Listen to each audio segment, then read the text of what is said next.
Shalom Aleichem and welcome to Machin Le'Ra Online Smicha. A lot is spoken about in education.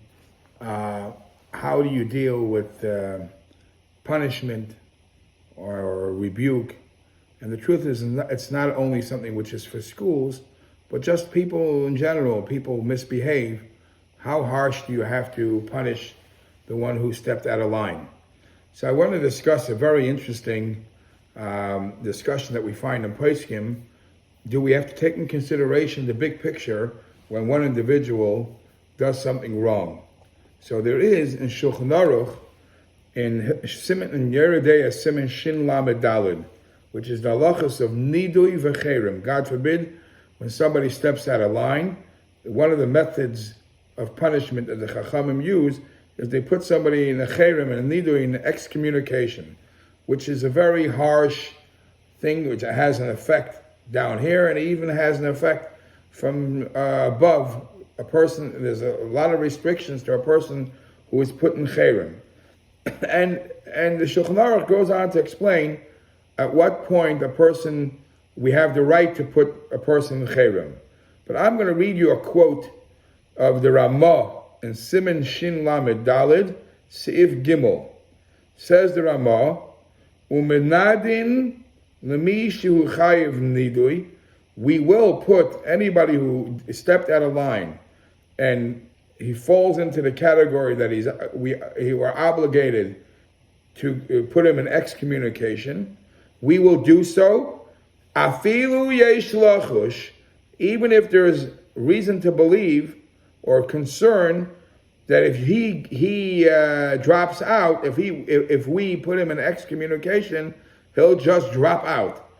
Even if al yedei kain yotzo l'tar b'Yisrael, he will just give up and he'll go against Yiddishkeit. If that's going to be the outcome of the punishment that you're giving him, the punishment of Cherem, says the Ramah, ein lachush b'kach. I don't have to worry about it. Right now, the person stepped out of line. He deserves this harsh punishment. I'm not thinking about where he's going to go with this. I don't have to worry about it. Okay? Now, when you look in the Taz challenges this psak din, and he says, "Taimali, I'm shocked. Hi milsa tuva." This statement that Ramah says, I don't take in consideration how he's going to react to this. We just give him the punishment. Doesn't fit right. The heich nachush leich iser sha'iseh. How are we so worried about cleaning up the mess that he did now and punishment for this crime when it will lead to a much worse? It will lead to tarbus ra chas v'shalom. Or maybe if he goes out to the next level, he'll never come back. Shouldn't we take that in consideration? Now let me tell you what the machlokas over here is between the Ramah and the Taz. The Taz clearly states at the end of this whole long Taz, he says, even though the Taz, even though the Ramah is a halachic authority, but I still don't think, he says like this, even Cain literally borrowed. It's a long Taz. I believe to challenge it. I believe she'ein lasetz l'maaseh ka'agah. I don't think you should pass like the Ramah, and you should take into consideration what the outcome of this punishment might be. Afal pi shehi ma'alacha mimatan kadosh, even though the source of the Ramah comes from a very holy spiritual place, and the source I'll soon discuss, but still I think I challenge this halacha. What is the source? So the Gra and the Taz himself brings from the Aguda. The Taz, the source is a Gemara in Masechta Kedushin. The Gemara in Masechta Kedushin tells us a story in Daf Ayin Beis that when Rebbe was about to pass away, he told his Talmidim, and Rashi says, Nizrika nevuah bepumei. He started prophesizing as he was about to pass away. He said to his students different prophecies, and it was basically the Gemara is talking about different people, different countries that have bad people amongst them, and the Yidden should be careful not to mingle with the crowd. those crowds. He speaks about the Babylonians. He speaks about those from Amenoi. But then he says, Birsa the Sitya Ika Bavel. There's a place in Bavel called Birsa the Sitya, and the Rashi says the reason why it's called Birsa the Sitya, Al Shem Shesaru Me Achrei Amakim. The Jews that lived there went off the derech. They went off. They just sitra means they're not listening to Torah and mitzvahs. Hayoim Saru Me Achrei Amakim. Today they went. They don't behave. They don't follow Torah and mitzvahs. How do we know that? And he's saying this as a nevuah. What happened? I'll tell you what happened. The akfi peira bekivri b'shabbata. What happened on Shabbos was the fish pond of the town overflowed. So the fish were flowing around, and the water was open in the fish. So it was Shabbos, and people stood there and they were catching the fish. The residents of the town went and caught the fish from the pond on Shabbos, which you're obviously not allowed to do. And when Rabbi Achai, the son of Rabbi Yeshua, saw this happening, he put them all into cherem. And what happened as a result of Rav Achi doing that? V'ishtamed. That's when they Rachmana litzlan went off completely off the derech and they converted. They said, this is not for us. So listen to the story. Rav Achi saw some people not listening to Shmira Shabbos, and he felt it was such a bad thing that they did. He wanted to put law and order. He put them into cherem, and the fact is that they shmad. So the Gemara tells us the story, and the Taz says, why is the Gemara telling us the story? To tell you that sometimes, even if the results of your punishment will be that it will lead to terrible, terrible things, he still did it. Sometimes the punishment has to be given anyways. So this seems to be the source for this Ramah, and the Taz questions it in many, many ways. That's not the reason what happened there, and he challenges this Gemara, but then he brings a Gemara to prove his point.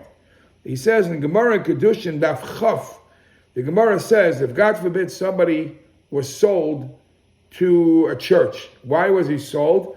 He owed them money. He owed money, and they bought him as a slave or whatever.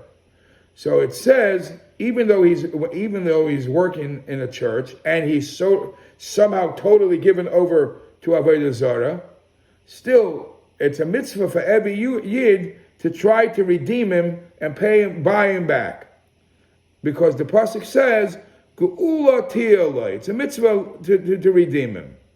That's what Rabbi Shmuel says. So the Taz says, hold on. Here we're talking about to a person who by now already could be a claimer. He's working in the church, and for all I know, he's a priest already. And yet we say, despite that he left everything and he went so far, it is our responsibility as a Jew to invest and try to get him back. So madach, we have to do that to a person who already became a kramer. Of course, a guy who, to prevent it from happening, we definitely have to invest this, and we have to think twice before we hand down a punishment on a person, thinking what might happen later on. So this is the machlekes between the Ramah, who says a punishment stays a punishment, and the Taz challenges it. The Pischei Tshuva also says that he gets involved. He brings all the different opinions. The Pischei Tshuva brings different opinions, but then he goes on to say like this, because it's a very complicated issue. The leaders of the community who have the authority to do this have to be very patient, because not every person is the same, not every sin is the same, and they have to make sure before they get involved in such a punishment that they only have Shem Shemayim involved. Now there's two more issues attached to this. The Ramah is saying How about if you're going to give him such a strong punishment, he's going to drop Yiddishkeit. He's going to go to Tarbas Ra. The Beis Hillel speaks about, how about if you turn it so hard on him, he might come and fight you. Not only he'll just leave it, how about he'll come and fight you? So then, fight you in the sense that he'll report you to the government, he'll start dragging down the Yiddish community. Then they say that you have to take in consideration before you hand down the punishment. The Pesach Tshuva brings from the Chassam Sofer. How about if this is not only a situation, if you give him the punishment, he might go off. How about if there's a chash that he will take, God forbid, his children with him, his younger children with him, and his whole family will go, Rahman al-Flan. You have to take that in consideration when you give a punishment. And incidentally, the Pirush of the Pasuk in Parshas Ha'azinu, where it says that the Eibishter is a Kale, Amunah, Ve'ein Avel. Hashem does no wrong. So the Mefarshim say, I think Rashi says, what do you mean he does no wrong? That even if it's a time that Rahman al-Flan, Hashem gives a punishment, he takes the whole picture into consideration. If he's punishing a man, how is the wife going to suffer from the punishment? How is the children? Before he hands a punishment, he has to see that it matches everybody. So over here, the Chassam Sofer asks, since the Rambam says we don't look at the outcome, is it only for if it affects this one person who did the bad? How about if he might be dragging down his kids too? And the Chassam Sofer basically makes a difference. It depends. If it's a person that if you let him as is, he's just rotten, and he's anyways doing things wrong with the kids, then maybe it's better not to worry about it and just give him a punishment. But if it's somebody that you have some feeling that you might still be able to save the kids, and if you hand this father the punishment, he's going to take the whole family with him, we have to be much more careful.